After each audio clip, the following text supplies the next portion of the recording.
Ok. Euh, alors, moi, je vais aborder l'aspect plutôt psychologique. Comme on n'a pas beaucoup de temps, ça va être assez condensé. Je pense qu'on pourrait passer une journée à parler des violences en général, des violences sexuelles et encore plus de l'aspect psychologique. Un petit rappel, enfin, on est tous et toutes soignants, on a l'habitude de parler de ça, d'entendre parler de ça, mais c'est quand même pas évident. Voilà, surtout que déjà il est tôt et en plus c'est condensé en termes de journée, donc n'hésitez pas à faire des pauses, à sortir là, si c'est un peu compliqué pour vous, et notamment pour l'atelier de cet après-midi. Voilà, prenons soin de nous, c'est le plus important pour pouvoir aider les autres. Euh, Au niveau des violences sexuelles, au niveau psychologique, avec les tortures, les violences sexuelles, ce sont les violences qui ont des conséquences psychotraumatiques les plus graves. Ça peut aller jusqu'à 80% de risque de développer un trouble de stress post-traumatique qui peut être associé à des troubles dissociatifs, contre 24% de risque pour les autres traumatismes. Je pense par exemple à un vol, un accident de voiture ou autre. Alors ça ne veut pas dire que c'est pas grave, hein, on est bien d'accord, mais le risque derrière de développer des pathologies est plus important dans le cadre des violences sexuelles. Il y a donc aussi un risque plus important de développer des troubles somatiques et ou psychologiques, et c'est encore plus risqué, enfin plus important, si les violences sexuelles ont été vécues durant l'enfance. On en a peu parlé, c'était peut-être Solange, si j'ai peur de me tromper, qui avait abordé la question de l'inceste. Oh, c'est toi, Rose, excuse-moi. Voilà, donc c'est Rose, merci, qui avait abordé cette question-là très rapidement. Euh, mais on le verra encore après, mais rappelons quand même qu'un enfant, c'est un adulte en devenir, et que donc plus tôt seront vécues les violences, plus grands seront les risques et les conséquences plus tard. Alors voilà, j'ai essayé de condenser l'impact en fait qu'on peut retrouver, que ce soit au niveau de la santé physique, de la santé mentale ou de la santé sexuelle. Il y a beaucoup de choses. Je ne vais pas toutes les lire parce que voilà, on- je vous laisserai le temps plus tard, vous aurez les slides pour pouvoir reprendre tout ça, mais vous voyez quand même qu'il y a certaines choses, évidemment, ce n'est pas une liste à cocher. C'est des choses qu'on retrouve. C'est des choses où on peut quand même se poser la question de, tiens, alors s'il y a quelqu'un qui a, par exemple, qui fait, je sais pas, enfin, du diabète ou de l'épilepsie, ça ne veut pas forcément dire qu'il y a eu des traumas, évidemment. Mais voilà, quand il y a des troubles associés, il ne faut pas s'empêcher de se poser des questions. Alors, pas forcément directement. Est-ce que vous avez vécu des violences sexuelles? Tout de suite. Faut y aller doucement, évidemment.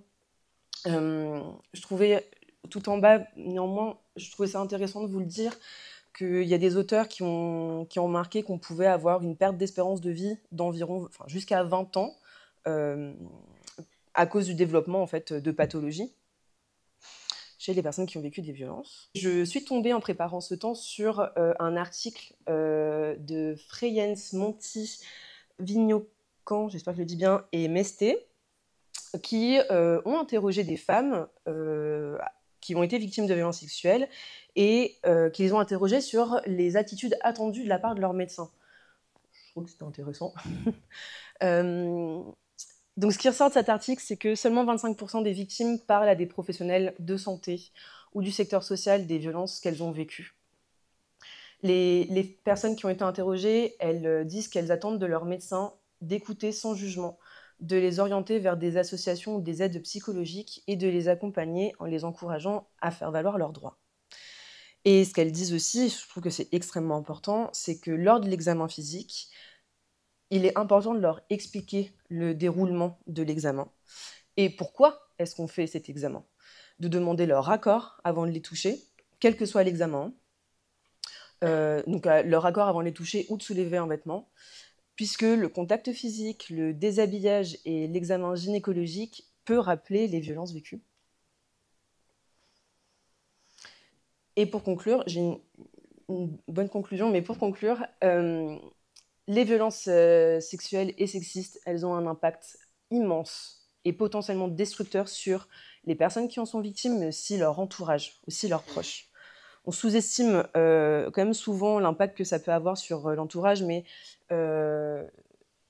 un parent, que ce soit un papa ou une maman qui est pris par les reviviscences, qui est pris par l'anxiété, qui ne peut pas sortir parce qu'en fait, cette personne, elle a peur qu'on lui refasse les mêmes choses qu'elle a déjà vécues, elle ne va pas pouvoir gérer son quotidien aussi facilement qu'une personne qui n'a pas vécu ça. Et donc, ça peut avoir un impact immense, et aussi sur la reproduction des violences, j'en parle juste après. Et donc, c'est évidemment pire quand les violences, elles ont été vécues durant l'enfance et de la part d'un parent. En termes d'abus de confiance, on est au niveau maximal, là. Je tenais à vous parler des recherches en épigénétique, où on observe qu'il y a un impact des violences sur les générations à venir. Je pense que c'est l'avenir en termes de recherche, notamment, mais je trouvais ça hyper intéressant. Alors, elle date de 2011, mais c'est la première recherche sur les humains, et donc pas sur les souris, qui a été réalisée. Et donc le résultat, ce serait ça met en évidence le fait qu'il y a une corrélation chez l'humain adulte entre l'importance des violences subies dans l'enfance et un degré accru de méthylation sur une région spécifique du gène, parce que moi je parle de trucs mais je connais rien, NR3C1. Voilà, ça c'est pour vous maintenant. Et donc l'implication, qu'est-ce que ça signifie? C'est que cette méthylation, donc cette mutation finalement du gène, ça entraînerait une diminution de son expression, mais qui du coup est impliquée dans la réponse au stress, donc dans l'hypothalamus notamment, et donc ça augmenterait la vulnérabilité aux troubles psychiatriques. Et il y a de plus en plus d'études maintenant, parce qu'elle est vieille, mais il y a de plus en plus d'études qui sont faites, qui tendent à montrer qu'on a au niveau donc, des gènes, une mutation des gènes à cause des violences. Et donc, on peut retrouver chez les enfants. C'est ça que ça veut dire. Et dernièrement, là, elle vient de sortir, donc là en 2025, toujours dans de l'épigénétique, on pourrait retrouver, enfin on retrouve en fait, c'est pas on pourrait, on retrouve dans le lait maternel les mutations du gène. J'ai fait péter le truc, excuse-moi, Rachine. Les mutations du gène, ça ne veut pas dire qu'un enfant qui boit le lait de sa maman pourrait en fait, avoir une mutation via là, excuse-moi, je suis désolée.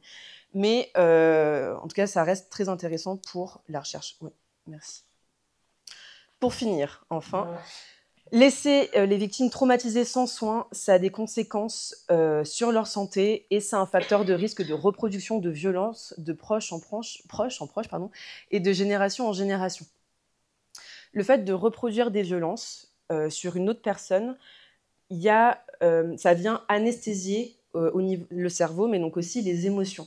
Et ça permet, on est sur des processus inconscients, et ça permet d'écraser la victime qu'on a été en fait soi-même. C'est un peu comme reprendre le pouvoir sur ce qu'on a vécu. C'est une stratégie d'échappement de la mémoire traumatique et de la peur. Ça, c'est un petit teasing pour le temps après sur les addictions. Et le rôle du médecin, mais des soignants en général, c'est de pouvoir se montrer à l'écoute.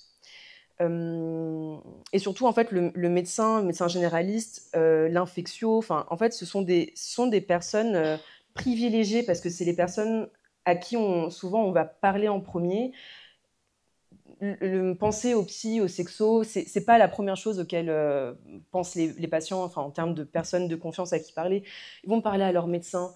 C'est des personnes qu'on voit régulièrement parce qu'en fait, on est malade, on se sent pas bien, et on a une écoute attentive. Le médecin, c'est vraiment ça peut être vraiment la porte d'entrée dans le soin. Vraiment, c'est hyper important. Et donc, ça veut pas dire que si vous repérez quelque chose chez la personne et que vous l'invitez à en discuter, qu'elle vous dit « Non, non, mais ça va, ça va », ça veut pas dire que la prochaine fois, elle pourra pas le faire. On a plein de situations comme ça où j'ai mes collègues qui me disent « Mais ça fait 10 ans que j'ai cette patiente ou ce patient, c'est la première fois qu'il me parle de ces violences vécues. » Bah ouais. Mais le jour où la personne, elle se sent prête, elle sait qu'il y aura une personne privilégiée à l'écoute qui sera là, qui ne les jugera pas, même des années plus tard. Merci.